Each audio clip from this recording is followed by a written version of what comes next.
Welcome back to Rock, Paper, Hand Grenades. I am the Robin, of course, to Gary Hopper's Batman, but Batman has given me the Batcave for the evening because he's off doing amazing things, I'm sure, somewhere on the planet that needs him more.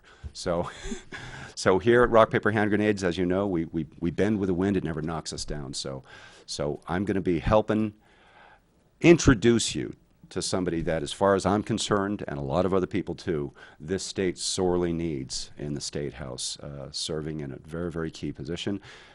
Jane Cormier is my guest today, having served also in the State House as a state representative, going from, I believe it was 12 to 14, and also ran for state senate.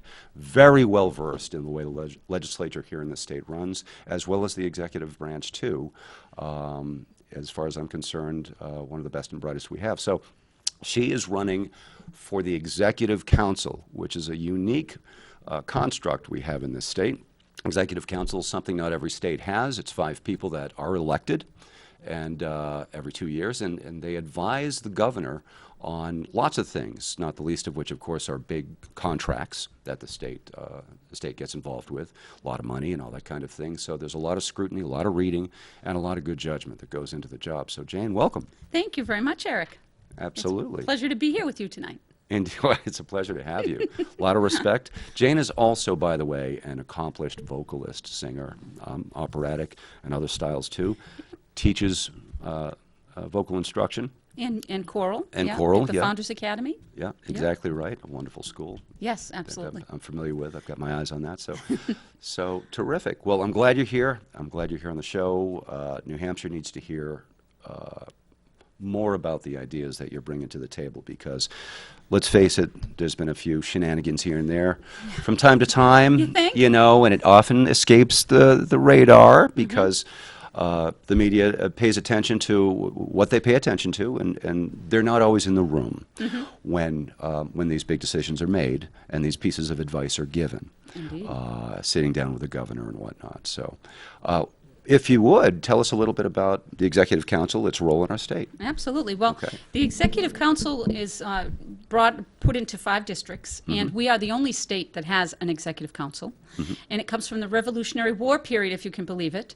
It was put up as, at the beginning when it was put in by a British mentality or ownership or government, whatever. Interesting. Thinking that they would be able to exact some more conformity from its citizenry if they had not only the president, they called the governor the president at the time, plus the EC to support him.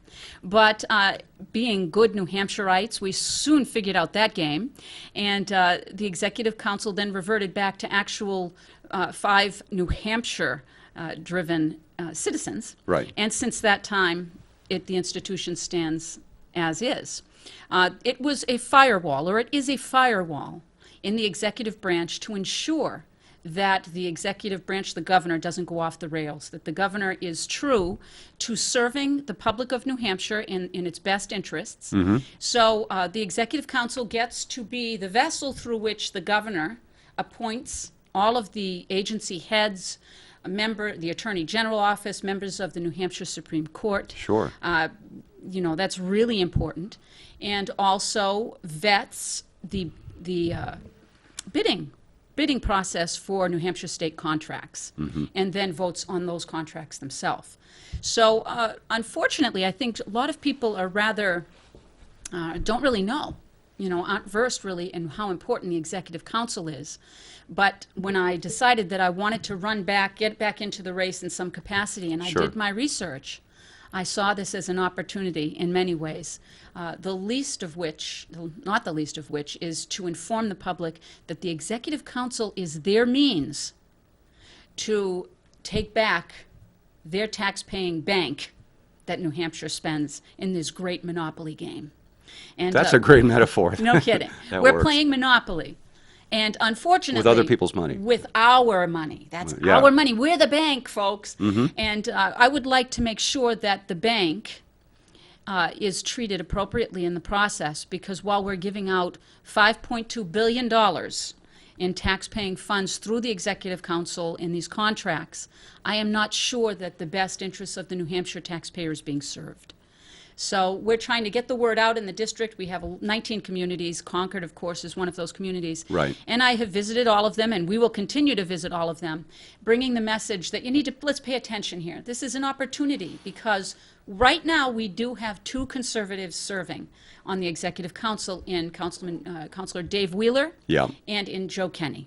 Yes. And you can vet it. You can see. They vote in many instances with the taxpayer and with what is right for the taxpayer here in New Hampshire.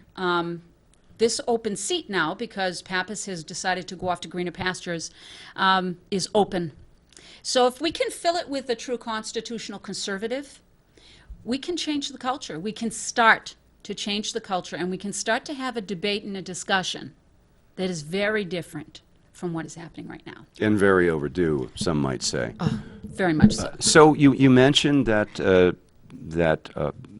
there's a climate of partisanship, if I may, that does exist even in the executive council, whereas you said there are conservatives, which implies naturally that there are others who don't self-identify that way. Correct. And their votes and their efforts in Show that this. job demonstrate that. Yeah, indeed. And that you feel that's very concerning. Oh, it is And- very concerning, absolutely. You know, I tell all the people that come to our rallies or come to our events, if there was one political body in New Hampshire that doesn't play Democrat and Republican, it's the Executive Council. Okay. Because it's about mostly fiscal business. Now, if we take the definition of what the Executive Council job is, the job description, it is to make sure that taxpayer monies are spent wisely and well. That's nine-tenths of what it's supposed to do. Who's going to argue with that statement? It does not matter what side you're on, right? I don't care if it's Republican, I don't care if it's Democrat, it doesn't matter. Are you being a good fiscal agent for the people that are giving you their money? And if we are not serving that purpose, then we shouldn't be on the Executive Council. It needs to be taken seriously, because for once I would like to be able to tell people, if I'm lucky enough to be, elected for the seat, that we're going to listen to their concern, and we're going to vet where this money's going. Have the cost been downshifted? Have we extended contracts that didn't need to be extended, that just seem ongoing as this empty hole of throw the money in? Yeah. This stuff can happen. Everybody that thinks you can't change City Hall, it's a yeah, maybe. Self-fulfilling prophecy if you sit Self-fulfilling. down and complain and do That's nothing right. else. You have an opportunity here. My record is strong, and it's on the money. I say what I mean what I say, and I'm not going to change. And it doesn't matter how they push or what is said or who offers what. My stances will not change. By and large, I believe in the smallest governance possible. And, the culture of doing fair bidding needs to be reassessed here. Yeah, single stream, no bid contracts have been pretty popular in recent years, haven't they? They have. Shall we define that for the You listeners bet. at home? So when I started attending some meetings in June, I believe that one of the weeks that I went, there was 144 contracts passed through one day. And 144, and maybe not all contracts, but the vast majority, okay, of that 144. So that's what, 45 seconds per contract or Yeah, something? crazy on average stuff. for an 8-hour day? Yeah, crazy. That's insane. But I have to say that I think it was 44% of them, when we did the numbers, were sole source contracts. Now, sole source contracts means that one business bid on the contract. Okay. So when I go out and I talk to groups about this, and I say this, all of a sudden there's always a couple of hands that go up, and the stories I hear are just, they make me crazy. They make me crazy, because there are people that talk about the fact that they wanted to bid, but the process was not open to them. And this is, I'm sure, since it's happening, and I'm hearing this in multiple places, this can't be a small thing. One just has to assume that if I'm hearing it multiple times in this, campaign, then there has to be some validity to what they're saying. And I'm hearing all kinds of reasons why. They get to be fairly creative. But let's just say that if we have that many sole source contracts going through, That is concerning. And that is implicit in the executive council. That is not supposed to be a given. You're not supposed to be doing that. It does sound like it should be the exception, not It's the rule. supposed to be. And I believe, if I'm not mistaken in doing my research, I believe I read somewhere along the line that that is part of the description process. The exception, not the rule. And so we're not going to be able to change bids right now, right? Let's say I get in. Let's say, Sure. yeah, Jane, go. We're not going to be able to change contracts or bids, but we start letting the players know from the beginning it's not business as usual. We're going to say no if we feel that there has been an unfair bidding process, because that's what we should be doing. And we need to open it up. So introduce competition into the isn't it equation, and suddenly you're maximizing value for the dollar. Are you not? Absolutely. Absolutely. Our dollars. Our dollar. Always remember, it's your dollar. It's my dollar. It's your dollar. Our dollar. So what's the argument? I'm going to play devil's advocate Sure. here for a second. Actually, I have to ask you how to do that, because what is the argument, and it's not common to me, against the principles that you've just articulated in terms of how to deal with the preponderance of sole source contracts? Yes. What's the argument in favor of that trend? There is no argument in favor, but what I do hear in pushback is, oh, well, you don't know what you're talking about. That's just the way the business is. Blah. You know what? Some of these things just can't go any other way. There's no one that can compete on that. Now, let me say, as a caveat, there might be an opportunity or a possibility that there is only one business to fulfill that contract. I understand that. And if that happens, hey, so be it. But it's not happening, or it should not be happening 44% of the time. Okay? Something's wrong there. And it has nothing to do with who knows what, or being, not in the process. It has to do with what we call cronyism, folks. It's an ugly word, but it's happening. Sweetheart deals. Yeah, of course there's sweetheart deals. Let's stop the sweetheart deals. How novel is that? And we can. This is the thing that just kills me. We can. We just have to pay attention. So in New Hampshire, we have this mechanism, which is novel. The fact that we have this mechanism, Absolutely, right? yes. In state government, and I think it's something to cherish and something that should be functioning correctly. Why is it that other states didn't catch on and adopt this model? You know what? I'm not sure. I'm curious. Isn't that interesting? I don't know why. I do know that they probably think it belabors. Let's face it. If you use the executive council as it should be used, right, it possibly could slow down the cogs a little bit. Rather than get that job done fast. Of course, we get that job done fast, and we haven't vetted what exactly the job parameters were. Did it work? Did it cost more money? Downshifting costs are a terrible thing that's happening in this state. That's why we're killing.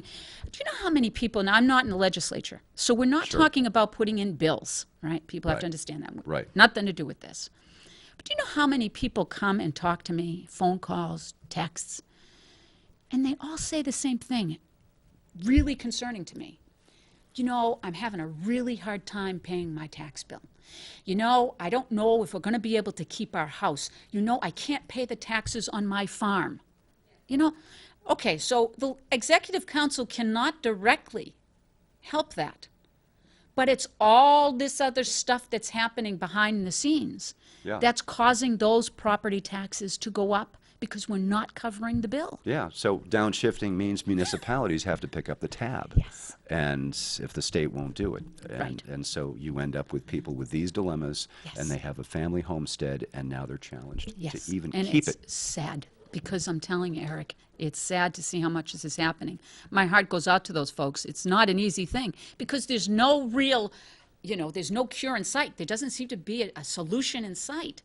And what I'm trying to say here is this certainly isn't a Superman deal, right? This isn't a one person that's going to come on and Sure. But 3 people It's called a majority. working together as a majority can make a change. And for me, it's an easy decision.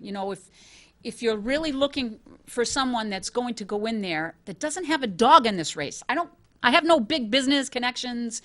There's no one that's, behind us, pushing us with money or with promises. You don't stand to personally benefit. You just want to watch the job get done right for once. Yeah. That's all it is. Yeah. And we can try to facilitate some really good change if we can just get people to come out September 11th and check the box. You know? So that's voting day for you, which is Voting day. primary day for Big day. a lot of other people, and Right. but for EC, that's voting Executive day for council for anybody that Okay. has a primary, right? And so it's the day where we will determine whether or not we will have our motto, real change or more of the same. The primary will determine it. Make no mistake. you. Yeah, do you hear that, folks? Primary votes, very, very important, often overlooked, especially during a midterm cycle. But it couldn't be more important because this is where the game comes home. Remember the slogan, all politics is local? Well, this is a good example of why. Particularly because of the uniqueness of the role of the EC, Executive Council in New Hampshire. We're the only ones that have it. I didn't know that. We are. And we've got somebody that's on fire and has lots of integrity and is great with all ages. I've seen it. Teaches school. Yes. You know, teaches high school and I love and people middle in school. general. Absolutely. I love kids. I love adults. I love everybody. I would relish the opportunity to give this a try because I think it is not far-flung to think that we could have a really, really positive impact. And I would love the opportunity to do it. If it doesn't happen, hey, you know what? It doesn't happen. I did my best, and on we go. But we think that we can win this seat, even though we have a very political giant, a political giant that's in the primary with us. We do think that we can win this seat if we let people know you have a real choice with this one. It's not even close. So if you believe in small government, if you believe in constitutional principles, state constitutional principles, here in New Hampshire, Sure. I'm the gal. And the EC is defined by the language in the state constitution, Yes. which some believe, a lot of people believe, is a constitution overall that even reads better than the U.S. Constitution. Some might say. Some Yeah, might say. well- Of course, we're biased. We're here, but We are. so why would anybody have quarrel with the idea of being constitutionally minded, functioning in a body that is defined by that Constitution Yeah. and The gives regular them folks, their powers? Absolutely. I think the regular folks get it. The people that are benefiting from the system working or not working, as it is right now, are, of course, not going to go along with that because that's business as usual, right? That's what we're talking about. Sure. They get their little piece of the pie, they go home, they're Yeah, happy. you get my Well, you know crumbs. what? Yeah, let's not do that anymore.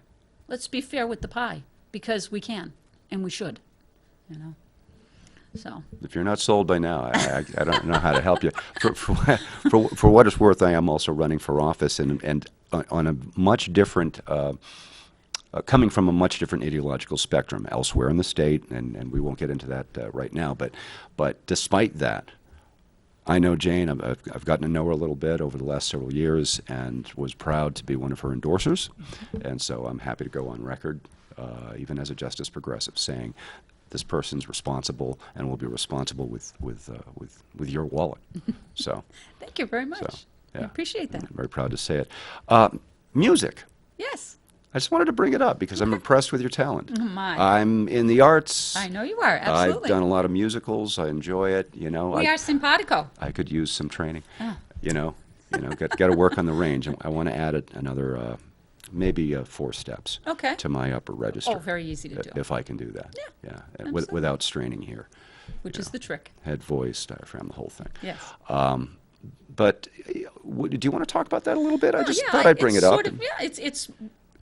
I have to say, I feel I've been so blessed, and I know that's kind of corny, isn't it? But I have really been blessed that since I was 5 years old, I knew that music was going to be my entire life. And I was able to sing in some pretty spectacular places. And in an operatic world is a fairyland world. It's a world Right. that is not like any other world. And I know, having been in rock when I was young and then musical theater, opera's a whole different kind of ambiance to it. And it was like living in Disneyland singing. I'll bet. I loved it. I'll bet. The only reason I stopped doing regional opera, I was in Europe. I lived in Vienna for a while. I lived in Graz, sung in Italy. I did a stint in St. Petersburg, Russia, which was fun. So I've seen an awful lot, out there of the operatic world. When I came back to the United States and I started singing, I got married, started having children, and I decided I didn't want to travel anymore. So we started a little opera company, and we still have an opera company, a nonprofit little opera company in Concord called Piccola Opera, which in Italian is Little Opera. Yes, it does, and I've seen the advertisements, Yeah. and I'm very intrigued by it. I'd like to come be a patron and check Oh, it you out. have to come and see our stuff. We offer a venue for the young opera singer. Right. Because opera is really having a hard time right now. And so we offer the young opera singer a place to come on stage, sing with wonderful musicians, and get something on the resume. We do a competition every year. 18 years we've done that, offering money, cash prizes, and contracts. I work also with Opera New Hampshire here in Manchester. Sure. And have been with them, I think, 20 years, 21 years, maybe more. Wow. Yeah. So, and I do all their community programming. So I've been steeped in opera. It's been a great life. And the only deviation from that was in 2011 when I peeked up out of the rabbit hole and saw what was going on in my little community. And I sort of shifted toward the political realm at that point. And since then, been doing both. Interestingly enough, that was about my period of awakening. Wow, really? Yeah, I ran in 2012 as an independent. Oh, my goodness. It didn't get too far with it, but, Yeah, isn't that weird? I moved the needle a little bit. And then 2 years later, I went for it. Good for you. But you got in 2012. I did. It was funny. I woke up and started looking at my community in Alton.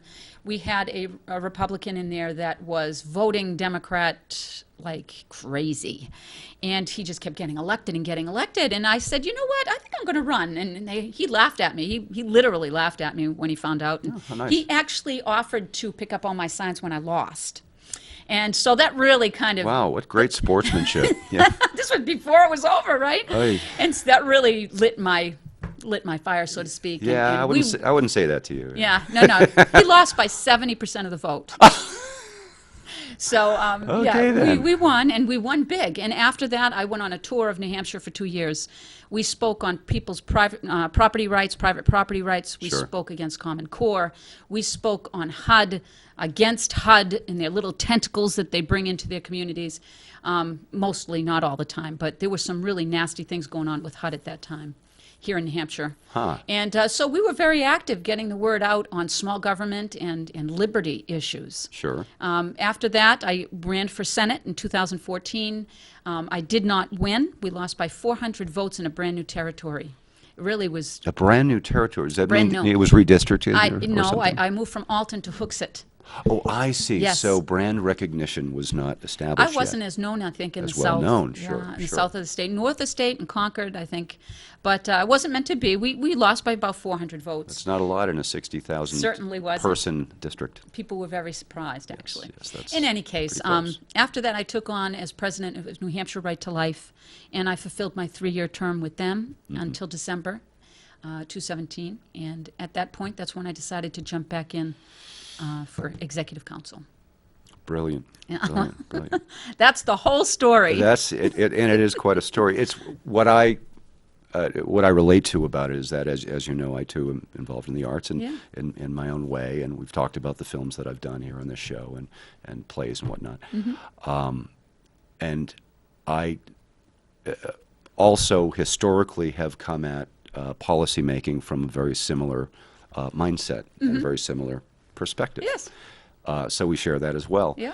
And it's enheartening to me to see other people who are accomplished and passionate about their craft, Yeah.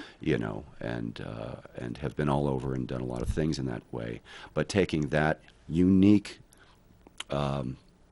version of life wisdom with them into the public policy arena. It's different, isn't it? It is. And you definitely see things differently, and your Yeah. take on them are different. Yeah, I think you're right. I think we do have a different take than what most people would bring to the table. But hey, I think it's a good thing. I think it's a good thing. I see anyway the bigger picture. And I try to figure out how we can modify the bigger picture through the smaller picture to feed it appropriately. That's And- good coaching right and, there. Well, whatever. I I mean- mean, that's what we have to do. Let's face it, everything starts small. We didn't end up in the mess that we are as a country right now overnight.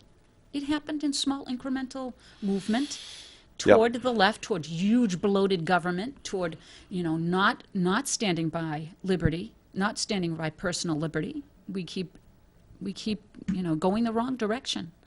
And we're not going to get it back, probably, in one big fell swoop either. It's going to be incremental the other way. So Yeah. we have work to do, and we should just get the feet on the ground and start pecking away and do what we've got to do to set it right. Well, you're exemplifying that with your, with your activism.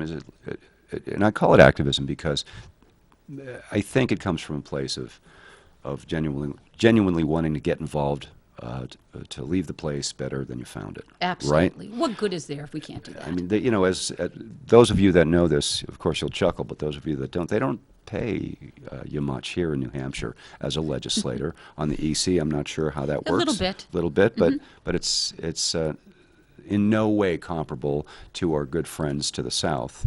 That I know.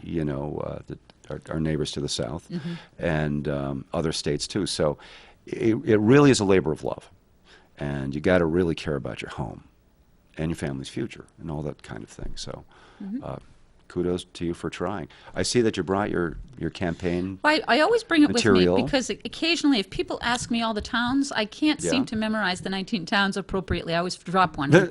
I feel terrible doing that, so I keep it kind of as a security blanket. Oh, good. Yeah, yeah. Yeah, I know a little bit about memorization and how Yes. tricky it can be. I just don't want to leave a town out because, if I was in the town and I was watching, or for whatever reason, and my town was left off, I would say, what's with her, Hey. So I'll keep it here, and if I need to read, I go like this and I'm all set. Very good. Yeah. Very good. So you got a photo there. I don't know if we can Yes. pull in. How tight can we pull in with the camera? But just so that people can recognize, if they see this, they're seeing the actual person here. And yeah, we do this from time to time. Drives them crazy in the booth, but they do a great job. Look at this. Look how tight you. Nice job. Wow, very good. We have an awesome engineer. Yes, you do. And producer. So there she is, and Jane Cormier, Executive Council, District 4. At janecormier.org. Get all the information. You can see my voting record, everything. Okay. janecormier.org. That's easy. Yeah, That's absolutely. real easy. So in the upcoming biennium, which is a fancy way of saying the next 2 years in legislative speak, of course, the EC is not a legislative body, but they do vote, they do vet, and they do advise. Do. So in the next 2 years, there are probably going to be some important decisions coming up, I imagine. There always are, yeah. Are there any that you'd care to cite Well, the or one mention? really big one Yeah. in my mind is that there will be a New Hampshire Supreme Court opening on the bench. Okay, that's And big. that's huge. Yeah. I mean, do we want legislating from the bench? No, we Yeah, don't. judicial activism. What a good idea. So, and that's going to be a big one. So, again, vetting the appointments is huge.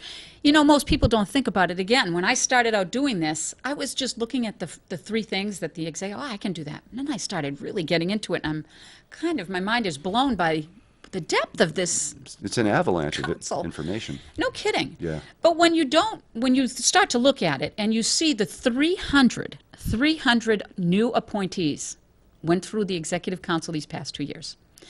All of the agencies, all of the bureaucracies, all the people that are heading those bureaucracies were put in place. And that's wow to my mind. That is your entire bureaucratic environment Right. that's now going to make policy that will influence us without a vote. Correct, because regulatory activity is done by people who are in bureaucracies, and oftentimes they're not held to account quite as much as you would hope. Not many. Certainly not, not at all. as much as legislators are. No, you don't like a certain bill, you can go to your legislator and you can try to get it changed on the floor in the New Hampshire House or Sure. even in the Senate, right? But this is not. These are appointments that are made, that are suggested by the governor, that go to the Executive Council and they vote on all of them. So you want to change the culture? Hello. The Executive Council can have a direct effect on bureaucracy within the state of New Hampshire. It certainly can. Yeah. And some of those appointments and the scrutiny that those appointments are given make news because some of them are more controversial than others. And we've seen it. One that springs to mind is a fellow that I served in the legislature with, who's now our, not commissioner? Yeah, I think he is. Education, is that Oh, correct Frank term? Adelblue? Frank Adelblue. So I Absolutely. remember that made That's a some good serious news. And he's doing great job with what he's doing as commissioner, I think, in that vein. However, that's not always, we don't always have good news like that. And it would be nice to have a Right. majority on there that would support constitutional appointments by vetting where they stand. What constitutes a constitutional appointment? What does that look like? Our Constitution. Okay. All right, yeah. So where do they stand, for instance, if they're going to be on HHS, Health and Human Services? Sure. Okay. What are their stances on life? What are their stances on vaccines? What are their stances on any number of things that can be, again, another way to grow government? Right? Are they going to promote programs that are going to cost even more money? Are they going to, have they been the head of an agency which fiscally, maybe financially wasn't, doing what they should do? Were they on the right side of the ledger? What did they believe about how government works within that agency? Okay. Those are all questions you could ask. And the answers, I think, are really important to vet where that candidate stands. You mean the kind of questions that anyone in HR would ask with any new hire in any high-powered Yeah. organization? Exactly. It's about prudence and it's about results Right. and effectiveness It should and be. efficiency and all those Right. things. It should be. Sure. Do you have the experience to fulfill the job that you are being appointed to? Prove it. Because you prove it, and when I go in for a job application, I have to prove it, and they should as well. So private sector standards in government. Why not? At the top, Yeah. especially when it comes to shelling out Our money. billions with a B Yes. of contracts Yes. every 2 years. Over and over. Yeah. That's a lot of money. And I mean, I was in the legislature, you were too. We hear complaints about at budget time, which is usually the first year of every biennium. Oh, yeah. It's all about the budget. And, people kick up a lot of dust because they want a little bit more pie for Sure. their pet Right. concern. Right. And that's understandable. But they, and the amounts are finite, so they squabble over them. Sure they do. But if that's the case, then why are we creating that environment where they have to squabble? Yeah. When the EC is making big decisions with big money. Very important to be considering that. And while they may be squabbling over their piece of the pie within the budget, what they fail sometimes, not all the time, but what I think we can fail to understand is that money on our side is finite. No money is free. Even if we're getting federal dollars through a contract, Yeah. right? It's free money. Well, no, it really It's isn't. not. It doesn't come off a federal money tree. It's still tax dollars, right? And does that contract say, what does that contract put forth after the federal money is spent? What happens then? Does the New Hampshire taxpayer, are they on the hook for anything? Could anything be downshifted so that now we're going to be paying for that? Right? So Okay. that's why we have to vet not only the bidding process before it gets to us, but the contract when it hits us. We have to actually read voluminous amounts of contract. It's crazy stuff, but tough. That's what we're voted in to do, and we should be doing our job as best we can. Yeah, that's the job. That's the job you asked for. That's one thing that struck me in the legislature was the sheer volume. If you wanted to do the job right, that is. That's right. We hear Congress people and senators and whatnot in Washington complain about the fact that they got a 2,000-page bill 45 minutes before a mandatory vote. And, I mean, that's an extreme example Right. In the Beltway, the way things work, and that's fairly status quo. Yeah. But, it's not a whole lot better at the state level. You have upwards of 1,000 or more bills to get through legislature in a couple of months. How many people did you have helping you read the bills? 0. Imagine that. State reps don't have staff. No. We don't have. They didn't have It's here staff. in this state. That's They don't have correct. So, I mean, stop to think about, while they're talking about how difficult, and mind you, on that situation that you're talking about where you get this voluminous bill, which no human being in their right mind could possibly access in Yeah. the time given them, right? Right, of course. So what do you do with that? Do you pass the bill just because you can't read the bill? Well, if you follow the advice of some past majority leaders in the U.S. House of Representatives, Yeah. you won't find out what's in it unless we pass it. Like, are we insane? Are we insane? Anyway, I think that New Hampshire takes a lot of hits, perhaps, for the fact that we have such a large legislature and we have so many bills that come through. But I say that it's pretty amazing that our legislators do what they do with virtually no help to get it done. Yeah, or money. Right. You know, Right. it's a volunteer job. So to me, Congress has no reason to complain about anything. They get paid well, they get adequate help. I think that the state legislator, by and large, here in New Hampshire, works very hard and does a pretty good job, by and large. It's a big group. It's a big group. big group. And they accomplish a lot in a short period of time. Right. And sometimes they rush through things, but, I Right. mean, logistics being what they are. Yeah, nothing's perfect. Right. Perfect doesn't exist. They do their best. And Right. for those of you that are concerned about the job that's getting done, please, by all means, there's a lot of seats in that room. And it's a part-time job. Yeah. It can be. For me, I treated it, I'm sure you did too, like a Yes, full-time It job. was a full-time job. But it's called a citizen legislature for a reason. And don't you know that back in the day, back when the EC was first conjured up, and back when our Constitution was instituted 5 full years prior to the U.S. Constitution, by the way, it was the case that being a state legislator was considered the more honorific job Yeah. than going to Congress. For some reason, they understood that local decisions. Yeah. We kind of screwed that up. Wasn't it the 17th Amendment? Yeah. Yeah, we really screwed that one up good. Yeah, the 17th Amendment, to me, really, That's electing senators? that's electing Yeah, senators. yeah, Yeah, yeah. what did we ever give away that power for? That was the way to make sure that we had a connection with what was going on in Washington, and that amendment changed it. It really did. State, the 10th Amendment speaks to other things, obviously, but, state prerogatives. But, no, I see your point there, Yeah. and I'm inclined to agree. I'll admit I haven't done a ton of reading about it, but on the face of it, it certainly seems like it was a step backwards. Yeah. Yeah. So we've got a big job ahead of us. We do.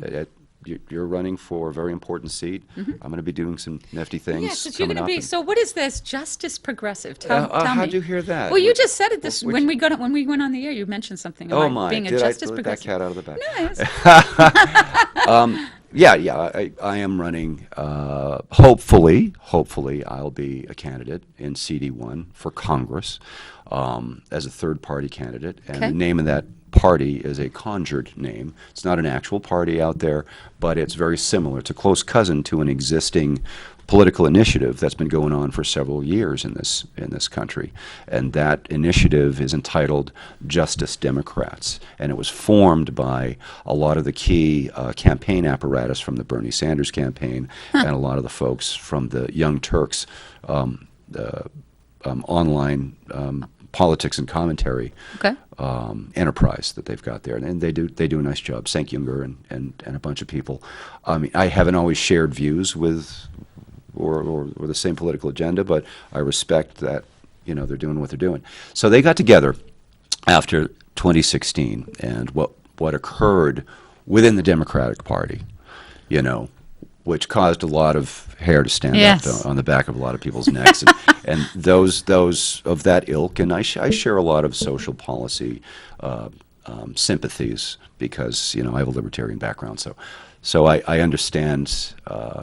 I understand where a lot of people are coming from on, LGBTQ issues and marijuana or sanctity of human life, cradle to grave, and and no death penalty, and Yeah. and a lot of other stuff too. I appreciate it. Not always agree, but that's fine. So they created this initiative, Justice Democrats, and they've been recruiting like mad all over the country for the last 2 years, preparing for this year's midterm election to challenge the establishmentarians within the blue team Okay. that they're not happy with, so that they could prevent the kind of feeling of disenfranchisement that they experienced during the 2016 presidentials. Right. Whereas a lot of the delegates from the Bernie Sanders campaign really, their votes either didn't count or they were marginalized. That's right. At their convention. You know, something similar happened 4 years prior, even at the Republican Yes. convention. I'm a real Ron Paul guy, so Yes, it that's a did. whole other story. Right. But it's a contact sport. It's never perfect.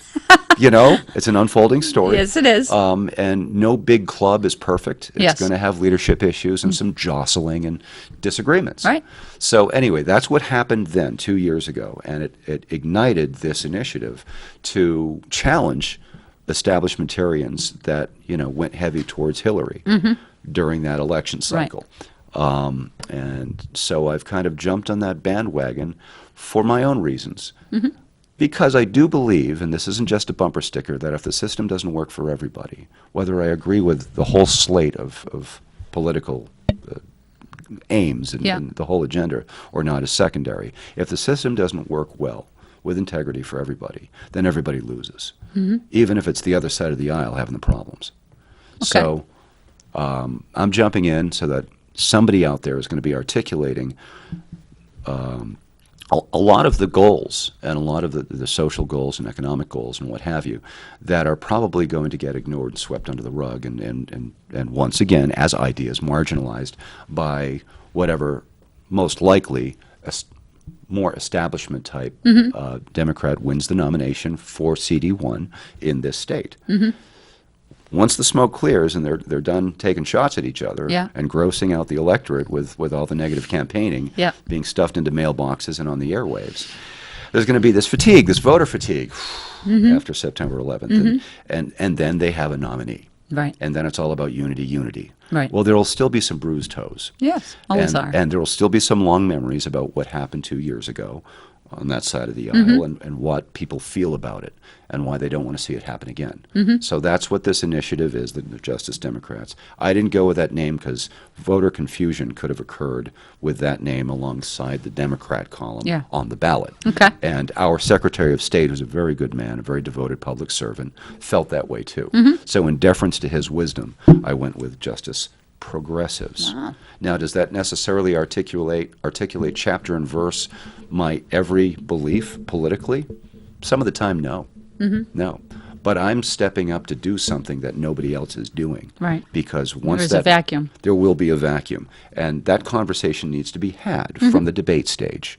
And I'm happy to talk to the Republican nominee and the Democrat nominee, as well as the Libertarian, about those issues and make sure that those voices are heard.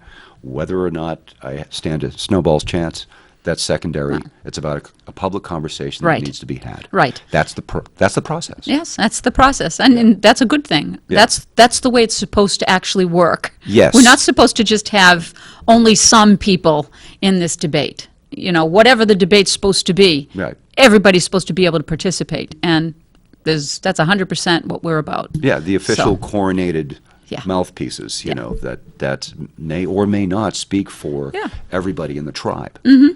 No. And I'm still learning and growing politically and socioeconomically, all of that stuff. I've been at this for 5 years, and I continue to use both ears. One's on the left, one's on the right, and then use my noggin in the middle and try to parse the information. Yeah, and so I'm going to That'll be great. I can't wait to see how this goes because that's a very different approach. It's a very novel approach, and I can understand that it may singe some sensibilities out there, but again, this is a contact sport. So sadly, you're right. Yes, it's true. So that's the long answer to your short question. That's cool. That's what I'm up to. But I admire the way you're going about it because the EC is such an important entity, and its role in outcomes in our state that affect literally millions of people, or at least 1.3 million. Right. On the surface. On the surface, the underneath can actually change the culture of the whole political Right. thing, environment. And, Right. Yeah. And that change is needed here at home. Yeah. I mean, if by some massive fluke, Iggy Pop here were to go to Congress, then that's another swamp. Yeah, That's of a course. whole other swamp. That is a whole other swamp. And Yeah. that would be interesting. It's unlikely, but we'll see what we can do. And, Absolutely. And I'm going to fight. But I'm particularly excited about what you're doing, and that's just not media talk. I really am, because I know that if the tables can turn just a little bit, Right. then we can bring a lot more integrity into that corner office. Absolutely. Can have a lot of change. And, everybody stops to think, well, I don't know if they've even gone that far in the thought process, but we don't know who's going to be governor next year, right? I mean, it is an election, Yep. right? Yep. And so you may have a Republican, you may have a Democrat, and for those that are conservative, wherever you are, it might be nice to have a conservative majority on the executive council. Just saying. Some might say. That's right. So Some might say, yeah, sure. Yeah, you've got a state senator running for the governorship right now. That's Molly Kelly, and very much progressively minded Yeah, person. absolutely. Or the modern both parlance use of the term progressive. That is, and Steve Marchand. right. I think both of those people just believe government's the answer. And I couldn't disagree more with that. Okay. A lot of people were enthusiasts of the New Deal, and they thought it was a great innovation in government. Others disagree. And Innovation, and I don't think if you went back and looked, I think that there'd be a lot more questions today about what that was. in retrospect, yeah, in now that retrospect. we have that. Well, we have it. Yeah. We have what happened with that, what really sure do. happened. And maybe that's why we should stop and think about what history brought us. Because I'm not sure that if you have a constitutional republic, that it is serviced by behemoth government. Right. They're by two. heavy centralized decision making. So we've got a caller just coming in. I believe the name is Sandy. So I'm going to bring Sandy online right now. Sandy, howdy, welcome. Thanks for calling Rock, Paper, Hand Grenades. We're glad you did. You're on the air with us.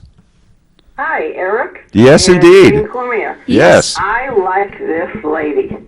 Ha! Thank What you. she stands for. Right? Thank you. This is Sandy Paradise, Gary Hopper's friend from church, Yes, indeed. and I like what she stands for. Well, thank you. And I'm going to vote for her. Oh, I And, love you. Thank you. My son and my daughter-in-law and grandchildren live in Tuxas. But I like what she stands for. I understand what she's thinking about and standing for. And, excuse me, I want to just say a few things about music. When I was in Bakersville School in the 40s, we had operettas in our 7th and 8th grade. Oh, my and it goodness. prepared us for operettas at Central High School, and we used to have to audition for them. Oh, my This was goodness. in Manchester, New Hampshire. I've kidding. been here 80 years. Yep. Holy moly. And That's I was Central. only in the ensemble. I think I did a duet one time.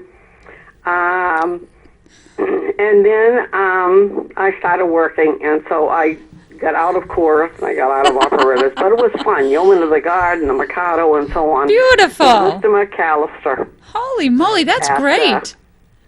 Central High School. That's fantastic. And Now, Sandy, let me ask you this question. Did they call the group the Maskers, or because I've directed plays for the Maskers. My daughters went to Central High School, and I'm curious if the operettas were done by the No, Maskers I'm or a trying to different think of group. what they used to call us. No, it was different than that. I'm going to be 81, Eric, so So it's been, yeah. I'm trying to remember what they used to call.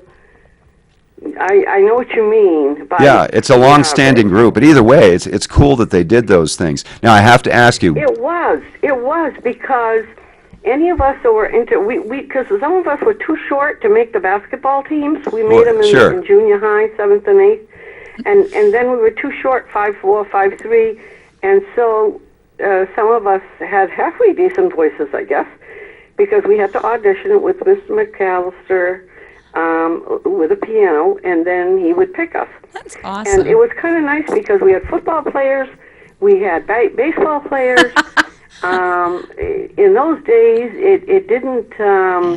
It wasn't like today where everybody says, "Oh, no, I'm not going to do that." Yeah, you're right. And we had some nice baritones and bass that used to sing in the 7th and 8th grade when we were at Bakersfield.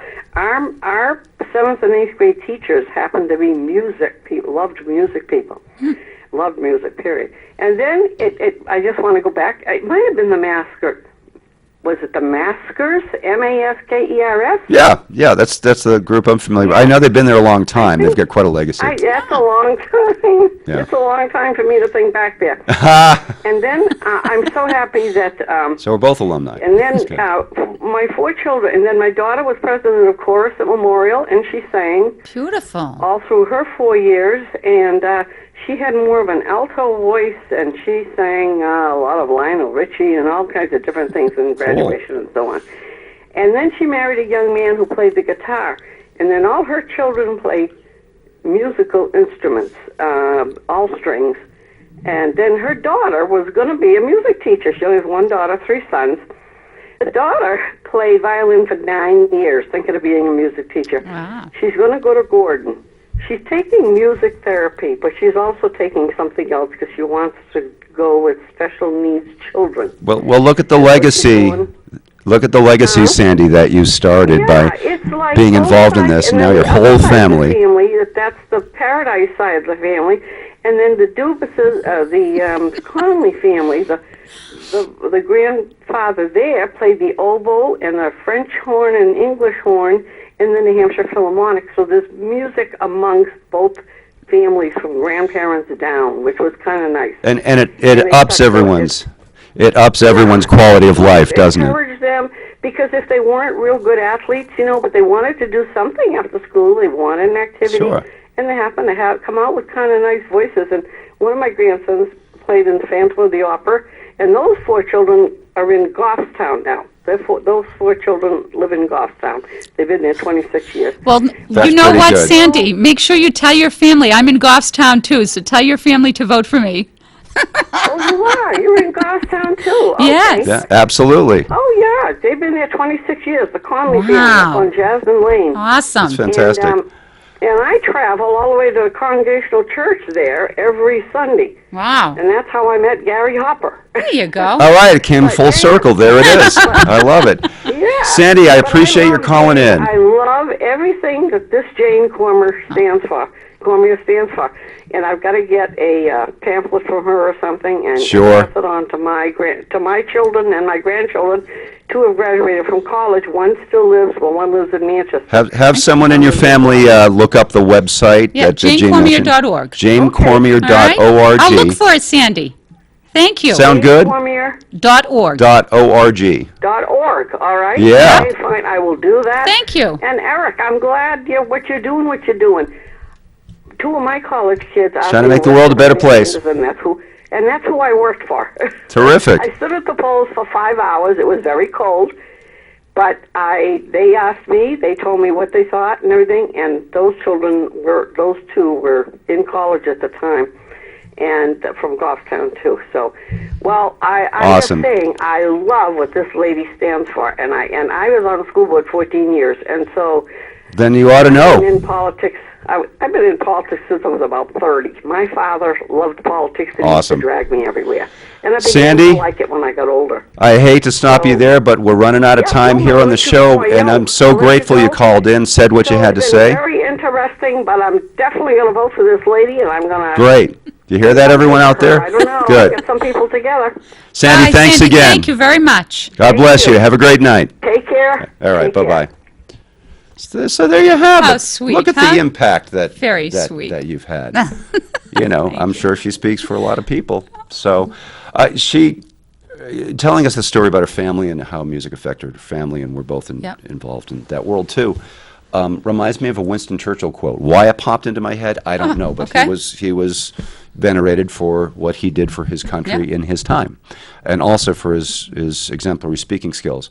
But when the Blitzkrieg was coming to London, and they were deciding which buildings to try to darken so that they wouldn't get bombed and all that stuff, people would argue with him about, the playhouses and the cathedrals and why, how they should deal with that. And he was a big fan of the arts, of all kinds. And his response was, well, then what in the world are we fighting for? Yeah. So it's about Yeah. what we do with our passions in the arts is about the quality of life. Absolutely. Elevating life. That's right. Yeah. And the politics is just working on the superstructure. That's right. There you go. I like that. That's all it is. Maintenance. It's There you maintenance. So, in closing, we got 30 seconds. Is there anything else you'd like to tell the folks at home? I would just like them to know that we have our campaign, janecormier.org, which would welcome any help that they can give us. We're a grassroots campaign, and we need financial support, and we need feet on the ground so that we can knock doors. And I want to thank you for the opportunity to come out today. It was nice to talk to you. Brilliant. It certainly was. Right back at you. Thank you. Thanks for joining us, folks. We'll see you next week.